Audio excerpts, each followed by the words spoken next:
A mainstay of the Alton Towers landscape, Forbidden Valley invites guests to uncover military secrets or enjoy outer space adventures while riding some of the resort's most iconic attractions. Installed in 1990, Thunder Looper took up residence in an area of the theme park close to the car parks. This shuttle loop coaster was the sole attraction of the new Thunder Valley and was dug into a shallow pit surrounded by grass-covered hills. This was a time before the construction of gloomy wooden Katanga Canyon, with Thunder Valley only reached by a long walk through the gardens or riding the park railway or recently installed Skyride. In 1992, Thunder Looper was joined by the new Beast and Beastie, the former having been relocated from the recently closed Coaster Corner, and the latter coming from Festival Park.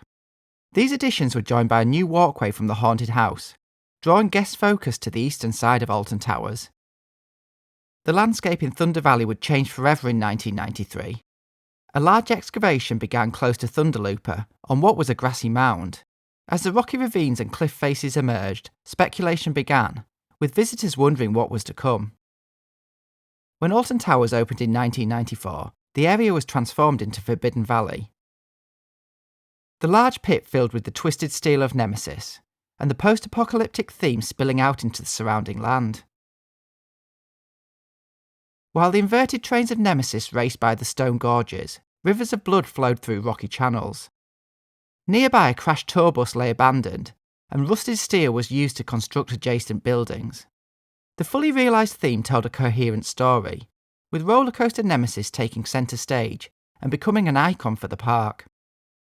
Thunder Looper left Alton Towers after the 1996 season, to be replaced the following year by relocated ride The Blade and new attraction Ripsaw. These two new additions built on the existing theme, complementing the narrative created 3 years earlier. This would also be the last year for the Beast, its removal leaving a space at the end of the valley for redevelopment. A new attraction would come in 2002.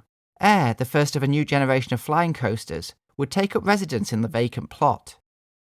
The theme for this new attraction would be in stark contrast to earlier editions. Instead of embracing the post-apocalyptic feel of the rest of Forbidden Valley, Air would be surrounded by a peaceful oasis, full of lush greenery, with an orchestral soundtrack.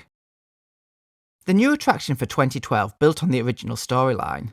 Nemesis Subterra expanded on the original's premise, further exploring the legendary coaster's backstory and the mysterious organisation, the Phalanx. Future additions did little to tie the area together. Food and beverage units were constructed in a more generic style, with the subsequent transformation of Air to Galactica shoehorning in a light space theme. The removal of Ripsaw left another hole in Forbidden Valley.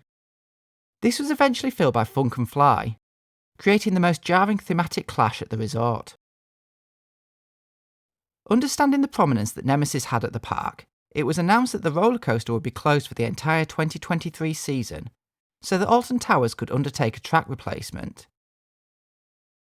After months of construction, the renovated ride reopened in March 2024, the overhaul securing its future at the resort.